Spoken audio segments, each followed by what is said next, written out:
Thank you for watching Scary Bear Attacks. If you like this episode, please remember to hit the like button and leave a comment or two, then subscribe and click on the bell to receive notifications of whenever we release new videos. Also, please remember to share them to your social media. The woman made her way through the brush just off the trail, carefully examining the brush for shed deer antlers. The mountains were just sprouting with their emerald greenery that would soon conceal any antlers she couldn't find. She dialed her son on her cell phone and chatted as both covered different slopes of the mountain. Whiling away the time while on the phone, the woman was distracted from any danger lurking nearby. Her son was listening to her when she suddenly screamed, and a strange series of grunts and screams was heard on the line. A desperate fear rose in his chest, and he knew his mother was in a fight for her life. Welcome back to Scary Bear Attacks. In the remote and rugged southeastern corner of Poland, specifically within the Bieszczady Mountains near the town of Płona, brown bears and residents wander the forests. This region, part of the wider Carpathian mountain chain, is a wilderness of rolling, carpeted hills and extensive beech forests that have remained sparsely inhabited for generations. The topography is defined by steep, verdant valleys and high pastures that offer breathtaking views, yet hide the dangers of a true predator-inhabited landscape. It is a place where history and nature are deeply intertwined, with the quiet remnants of abandoned villages, serving as a poignant reminder of the region's close coexistence between bears and humans. The climate of the Bieszczady Range is characterized by its harshness and beauty, featuring long, cold winters where snow often lingers well into the spring months, creating a challenging environment for both flora and fauna. The forests themselves are dominated by the noble beech, which constitutes nearly half of the tree cover, standing alongside noble fir, towering pine, and silver-barked birch. Below the canopy, the forest floor is a tapestry of shrubs, such as the European yew, the resilient common juniper, and the sprawling wild raspberry, which provides essential sustenance for forest wildlife. Berries like the red-hued rowan, the dark blueberry, and the tart lingonberry are staples of the local ecosystem, attracting bears and other animals as the thaw brings the mountains back to life. Beyond the bears, the region is home to magnificent creatures, including elusive lynx, majestic wolves, powerful bison, and nimble roe deer. In the world of environmental forensics, the forest can often tell a story about what happened before humans arrived. In the spring, bears are particularly active as they emerge from their winter dens, often traveling long distances to find food after months of fasting. Red flags that an area is being frequented by a bear include deep claw marks on the trunks of smooth-barked trees like beech or hornbeam, which are used to mark territorial boundaries.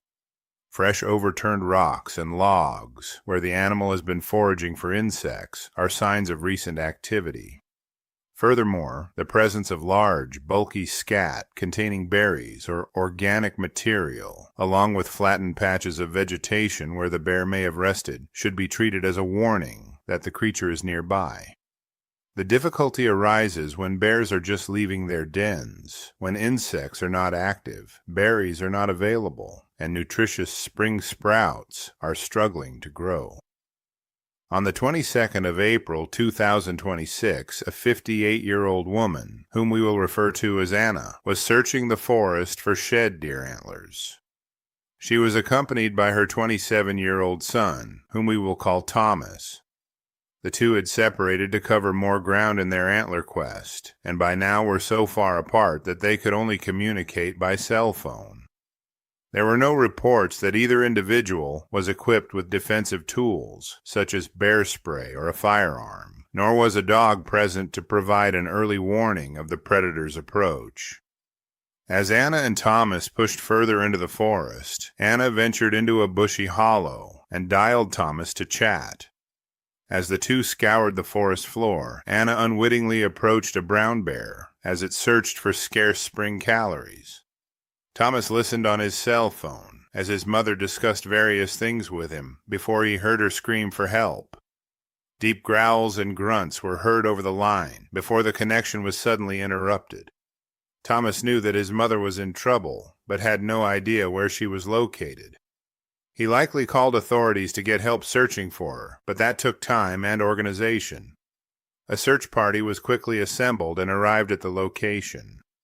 The terrain was so difficult to navigate that responders faced significant challenges, including a lack of reliable phone signal, which hindered their ability to reach the scene quickly.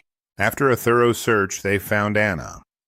The nature of her injuries was severe, described by emergency personnel as severe and extensive, particularly affecting the head, which indicates a highly aggressive and defensive response from the bear. Upon examination, it was clear that the woman's injuries were fatal, and responders were unable to provide medical aid at the site. The local Bukowsko municipality immediately issued a public warning on social media, urging all residents and visitors to avoid the forest areas in the vicinity of Puana to prevent further tragedies. The bear, having finished the encounter, reportedly fled back into the deeper woods, and at the time of the reporting, there was no active pursuit of the animal. Fatal encounters with brown bears in Poland are exceptionally rare, with the last recorded incident occurring in October of 2014, also in the Subcarpathian province. The current population of brown bears in Poland is estimated to be between 100 and 400 individuals, with the vast majority inhabiting the Bieszczady range. This incident underscores the ongoing challenge of human-wildlife cohabitation, especially as human activity in these remote areas continues to rise. Poland has recently committed significant financial resources to a program aimed at protecting bears and enhancing public safety, which includes the deployment of specialized intervention teams and the installation of bear-proof infrastructure. A survival analysis of this encounter suggests that the primary catalyst for the attack was a sudden, unexpected meeting, which is the most common cause of defensive bear behavior in Poland. When a bear feels cornered or is protecting resources, such as a food source or cubs, it can act with extreme aggression. Speaking of cubs, our Cub Tier membership on Patreon linked below will give you ad-free early access to episodes, photos, and notes. And the $3 per month goes a long way in helping me continue to produce educational and entertaining content like this. Modern protocols for encounters like Anna's emphasize the importance of remaining calm, avoiding direct eye contact, and retreating slowly without turning one's back, as running can trigger a predator's instinct to chase. Given the suddenness of the event in Puana, it is likely the woman had no time to implement these measures, illustrating the tragic speed at which these rare encounters can turn deadly. After reviewing the facts surrounding this attack, I am left with a few questions for you. Given that this area is known to be a bear habitat, should there be stricter regulations on solitary hiking in remote regions during the spring? Do you believe the implementation of bear-proof infrastructure and intervention teams will be enough to mitigate the rising risk of human-wildlife conflict in the Carpathians? Finally, with fall season being a no high-risk time due to hyperphagia, does this spring attack make you wonder if there is a safe season in bear country? I will gladly read and reply to your thoughts, so post them in the comments section below, and let's talk about it. Thank you for watching Scary Bear Attacks. If you've enjoyed this episode, please consider clicking on the like button and clicking on the bell icon. We'll help you know when we post our new episodes. Posting our video links to your social media profiles furthers awareness, and it's fun. We slashed our prices in our merch store, linked below, so check out the bargains there while you shop. As a member of our human community, remember to adventure bravely and be careful out there, especially in bear country.